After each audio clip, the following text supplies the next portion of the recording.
এখন কি করি, নিচ থেকে বাইরে হচ্ছে না, কেউ নিয়ে আসতেছে, আমরা তো দেখিনি। ওইখানটা আমি গেলাম, বাইক নিয়ে গেলাম গরু দেখতে, দেখে ওইখানে বসলাম। তো বসে এরকমভাবে তাকাইলাম, তো দেখতেছি ওইটা কি জিনিস। তো তারপরে দেখতেছি ওইটা মোটর সেল। কিছুদিন আগে এই মোটর সেলের আরও অনেক কয়টা পাওয়া গেছে মাটির নিচ থেকে, না কোথা থেকে আসছে আমরা তা জানি না।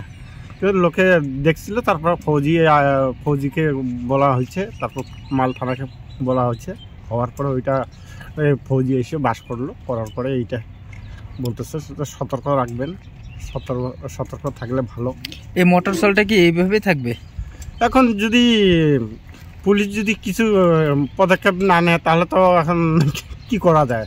এটা তো এরকম দীর্ঘ লোক যে কাজ করছে, এখন তো ভয় তো থাকবেই। ভয় থাকার কোথায়, ওই সব জিনিস তো আবার মানুষের জিনিস না, ওইটা হচ্ছে ফৌজির জিনিস, মিলিটারির জিনিস।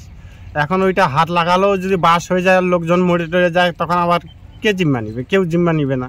তাই জন্য প্রশাসনের কাছে এইটা অনুরোধ যে এইটা তাড়াতাড়ি এইটা বাস করার মতন কোনো ব্যবস্থা করুক, এইটাই।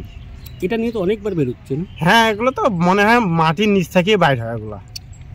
এর আগে মোটামুটি 15-20 বছর আগে আমরা যখন ছোট ছোট ছিলাম না, তখন এইখানটা অনেক মিলিটারি এসে এখানটা ক্যাম্প বাঁধিয়ে ছিল।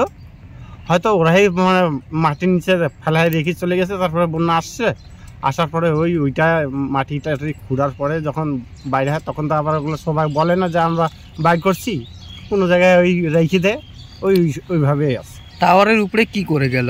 এখন কিভাবে গেছে সেটা তো আমি আর জানি না, হয়তো যে কেউ রাখছে। কোন জায়গায় বের হয়েছে? ওইটা ঘিস নদী বলে এটা। আপনার নাম? আমার নাম সাইবুল রহমান। বাড়ি? এই হিন্দি স্কুলে। কয়টা বের হলো এটা নিয়ে? এইটা নিয়ে মানে 4টা না 5টা বাড়িছে, 5টা বাড়িছে। কি চাচ্ছেন এখন এটা সরকার এটা তদন্ত করে দেখুক। প্রশাসন? হ্যাঁ, প্রশাসনের উপরে ভাস দিলাম।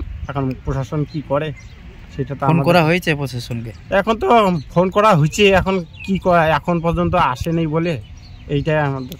আমি তাই জন্য দেখতে আসলাম যে আসছে কি না।